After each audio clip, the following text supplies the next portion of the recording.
would say the island and the council ministers, I think all were pretty much shocked yesterday when there was a meeting of the council ministers, and in which a motion was passed bringing a motion of confidence against the council ministers. I personally was on my way back from New York, where I was attending the United Nations General Assembly meeting with the Dutch delegation, the Kingdom delegation, together with the Prime Minister of Curacao and the Prime Minister of Aruba.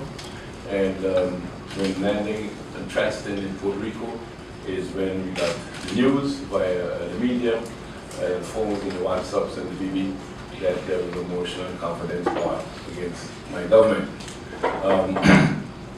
As the responsible ministers, we immediately upon arriving, I called a meeting, extraordinary meeting of the Council of Ministers, in which we analyzed and discussed the matter, and subsequently continued to seek the necessary advices from several legal and constitutional advisors on how we should proceed. We took a look at the motion, and first of all, the Parliament has their rights to take whatever decision they would like to take, but in particular seeing that, as far as I've been informed, that the agenda point was to discuss the state of affairs of government-owned companies, and I think I asked any minister if any of them were invited to Parliament to be able to have a debate with the Parliament about the specific agenda point, which is the government-owned companies. My members and council ministers informed me that none were requested to be there, and as such, the meeting took place about the government-owned companies without a minister being present. So obviously, there was a lack of debate, or probably it was not the intention to have a debate about the conditions of the company. We bring that up just for, to be established as a fact. If you're going to have a debate about an issue, we would expect that the minister responsible or a minister would be called to give account. We have seen, in particular in this last 9 months, that for Parliament, for every issue, even laws to be discussed in the Central Committee, they make use of the opportunity of calling on a minister to come simply to have a debate in a Central Committee meeting, which is a technical meeting, and which gives the Parliament the opportunity within themselves to debate technically about the law that's on the agenda, or it's on the, to be discussed. However, we took note of the motion. It is Parliament's right to take any decision that they like, and wherever the majority goes. And but after analyzing the motion, we have looked at it, in particular the consideration that says that the government of St. Martin is oblivious to the urgent needs of the people of St. Martin, such as healthcare, security, pension, employment, housing, and to name a few. The blatant disrespect for Parliament of St. Martin, the untenable situation at most government companies and other entities such as the Cadastre and the St. Martin Housing Development Foundation, the lack of leadership in and by government, and the absence of a measurable program of the government. We are not here to contradict nor to get in any debate any issue that Parliament has put in their motion. However, I think certain things need some clarity, and I would like to put some light on that matter and bring some clarity to the points that were placed in the consideration. And after I've spoken, several ministers are free to join in and add their 2 cents to this debate. When the Parliament says that there was the absence of a measurable program of the government, I mean, everybody in this country knows that we've been through a process where the program coming from the politique was delayed, and we did say that, and we did eventually get a program. And it beats me to understand why they would say the absence of a measurable program when, particularly in this case, 3 of the people then who signed the motion were part of the same program that that was accepted and presented to government, to this government. So again, that's a point. I would call it a contradiction in terminals that is being presented here. Um, I just want to touch on another one, the lack of leadership in and by government.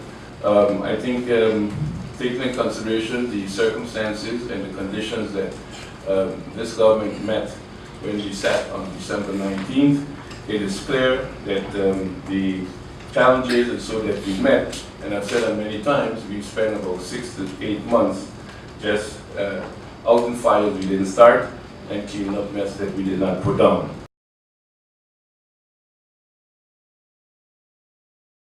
The members requested this meeting has to do, as we put in our request, with remarks made by the Attorney General at the swearing in of a new judge here in St. Martin. So, Chairman, we also said that we uphold the principle of the trias politica, but we believe that a situation like this, the remarks that were made by the Attorney General, should not go unnoticed by the Parliament of St. Martin, and should the Parliament of St. Martin, in our opinion, should respond, Mr. Chairman, and we have drafted a motion that we feel is appropriate for the response of Parliament, and hope, of course, that it can carry majority support in Parliament. So, Chairman, we don't want to get into a debate with the Attorney General. It is not our call to make, so to speak, to enter a debate with the Attorney General. We make sure that we allow the Attorney General and his prosecutors to do their job, the police to do their job, the judges in court to do their job. But as representatives of the people of St. Martin, Mr. Chairman, it is unacceptable that we learn of these remarks and we sit quiet and we do nothing. Why is that, Mr. Chairman? Because one needs to put into proper perspective for the citizens to comprehend what is the office of Attorney General. The Attorney General should be compared with the top crime fighter for St. Martin. St. Martin doesn't have its own Attorney General living here and feeling the society, knowing the community. The Attorney General, in this case, lives off island, but has to direct crime fighting on St. Martin. The Attorney General decides which case has priority, which doesn't have, which one they should put a lot of manpower on, or should pay a lot of attention on and dedicate time on, etc., etc. So, Mr. Chairman, when the Attorney General makes the kind of remarks that he makes, and it goes unchallenged by the Parliament of St. Martin, the representative of the people of St. Martin, then I'm saying we have missed the boat. The position of the Minister of Justice with respect to the statement by the Attorney General was clear. However, after the explanation by the Minister, after the responses by or on behalf of the Attorney General as put in the media following his comments, there is that feeling of something not closed, a matter not closed off, one way or another. I think it's important, and again I do this for the public of St. Martin, because I'm sure we all, most of us, know of an Attorney General's position. In some countries, that is a political appointment. The Attorney General is a political appointment. In our case, again, as MP William Allen indicated, we chose and accepted that the matter of the public prosecution, openbare ministeri, be regulated by kingdom law. That's where this is regulated. The Attorney General is considered the chief law enforcement person. Chief law enforcement person.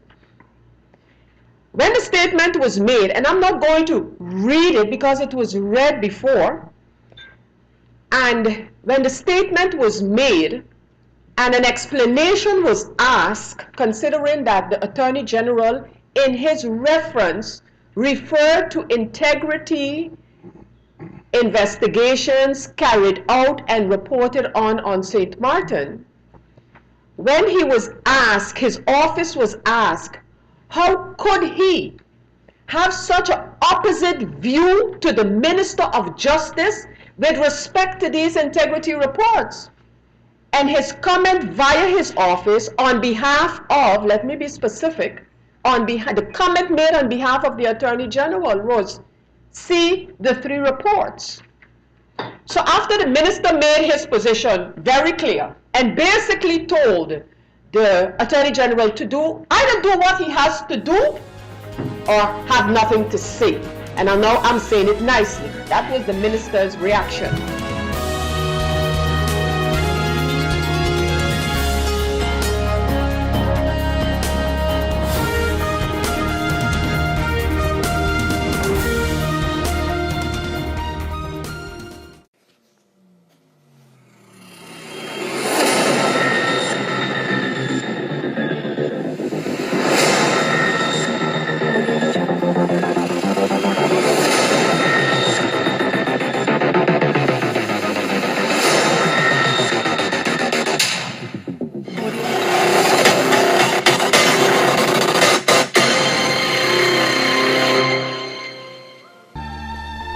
LBC.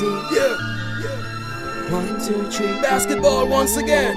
LBC. Check it out. Yeah. LBC. It's okay. Get right back up. That's right. Bring your friends and your family.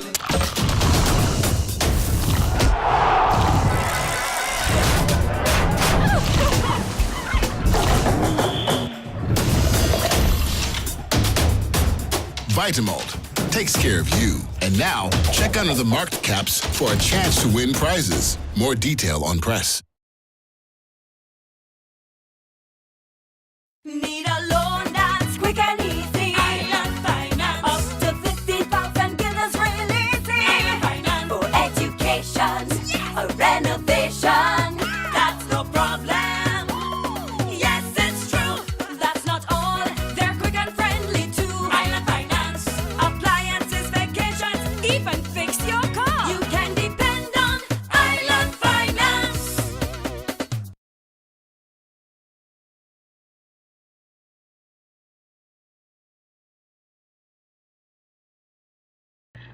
The board, when we presented the agreement, refused to sign the agreement and refused to adhere to the 7 points that were in the agreement in the plan of action and the deadlines presented in the agreement. Where are we now in terms of the relationship, in terms of the way forward? I am concerned about certain issues. Some issues we have seen, and every time you will see the members of parliament receive an update in terms of an additional letter attached to closer to the date of today, only because, not because the agreement was not signed by the board, mean that the work process stopped. Work continued with the ministry and the board in order to benefit the institution. Some of the things I'm concerned about is the governance of the school, in terms of the ministry have been requesting for a while, a couple of months now, the Direccy Statute, the management structure, the roles and the functions of the board, the executive director, and the director at the time when they had a director. Those roles were unclear to the ministry, and we requested a profile from the board on these various roles. We also were concerned as ministry in terms of the conclusion of those students, the education of the students from the cohort 2014 with certified diplomas. We were also concerned, we're still concerned also the validation of the documents to conclude the validation of certain courses, the assurance that a proper start of recognized programs for the students of the cohort 2015 and the timely placement of them in the work experience programs. We are also concerned, and still are concerned, with the lack of scheduling in terms of classes to be assured that all of the classes are properly scheduled and insufficient staff. I will give you an update on those two last points because we have seen progress and interventions and improvements made in terms of the validation of certain courses through the work of the ministry along with the board. We have received certain information on the 2014 cohort schedules and staff, and with the matters related to governance and the roles and the functions and the source behind what needs to be addressed, we're still, we have not received any information with that thus far. We, as we're concerned with the governance of the institution, this also requires our attention for all education institutions and education sector at large in collaboration with the Corporate Governance Council. Overall, it is my opinion that the institution is more informed right now through the constant meetings and the constant discussions and dialogues that have been taking place with the board and the ministry in terms of the adherence and to the standards of the quality of education laid down in our laws by our ministry. And we have intensified many areas in terms of monitoring through our inspectorate. I will say that we have been challenged with receiving certain information inspectorate in terms of qualifications and grades, and we have not received yet any completed student-specific overview of qualifications or grades earned by the cohort of 2014 students. Information from the 2014-2015 teaching staff, some are still missing. Temporary schedules have been provided for the cohort 2014 students, and their schedules are dependent on the detailed student overviews. In terms of staffing, I believe in the last week, we have received an update, the last couple of days of last week, we have received an update in terms of teachers for all the evening programs have been contracted. 2 teachers are now needed to complete the day program for math and ITC. And these teachers are to teach cohorts 2014 and 2015. Cohort 2015, the information received on cohort 2015 students, they're lacking previous school information as well as their contact information. This information again will be requested by the board, by NEPA.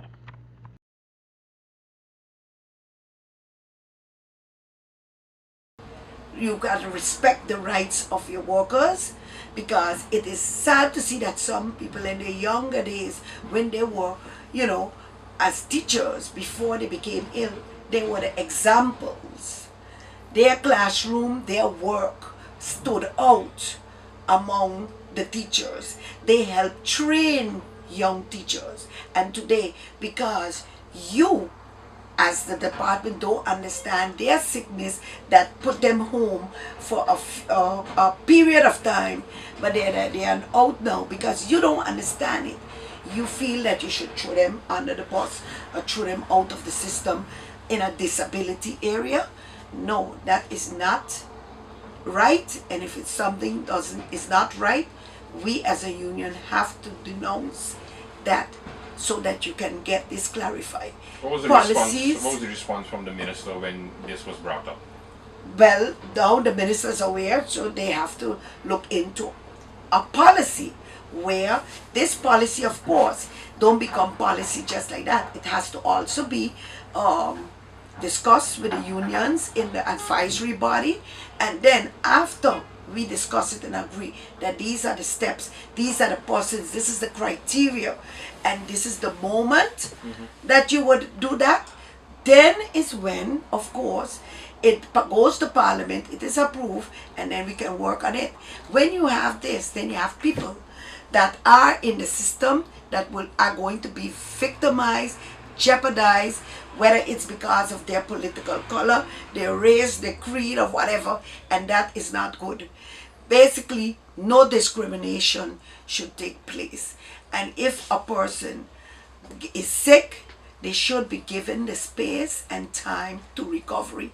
And that is a matter of privacy between a patient and a doctor. Okay? And I should not assume the responsibility of a doctor, nor should the head of no department assume that responsibility either.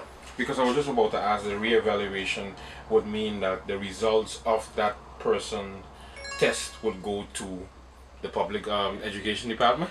Well, advices of the results would have to be processed in a different way. The advice can be, from a evaluation, can be, this person have to be given other, let's say, a different work. And a lot of times, there is no one that takes the time out to actually analyze what kind of different work can I give this person to help them. They feel once you're a teacher, you have to be in front of a classroom with students. You understand? While that is not the case. Different work, you can be very productive still in a different area in education. And the bottom line is you have to look at, in the evaluation, at can this person still contribute? Can they work productively still? Or yes or no? And once it comes up with yes, it's a no, that this person cannot be medically, as you would say in Dutch, afgekeurd.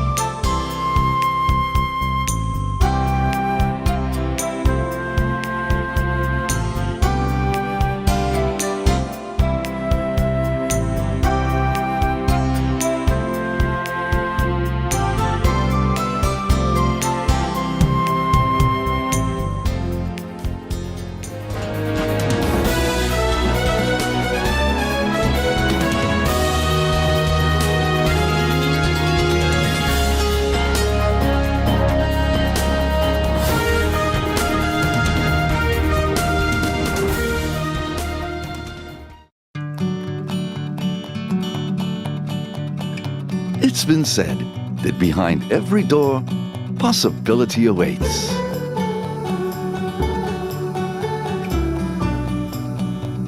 How much possibility depends on which door you open first. Every day, we help our customers discover the possibilities in their lives. It all starts with a conversation. Scotiabank. Discover what's possible.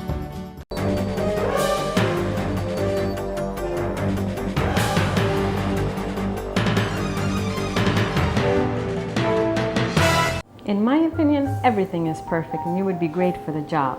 But I see here that there's a 2-year gap in your resume. What did you do? I was hospitalized for mental illness. Oh, mental illness? I've undergone treatment and I have a wonderful family that supports me. Well, that is good news. No, it's fine. I'm recovered. We'll contact you, okay? For a better understanding of mental health and what you can do to stop mental health stigma, please go to the Mental Health Foundation's website at www.mhf-sxm.com. Need a loan that's quick and easy. Island Finance. Up to 50,000 guineas real easy. Island Finance. For education, a renovation. That's no problem. Yes, it's true. That's not all. They're quick and friendly too. Island Finance. Appliances, vacations, even fix your car. You can depend on Island Finance.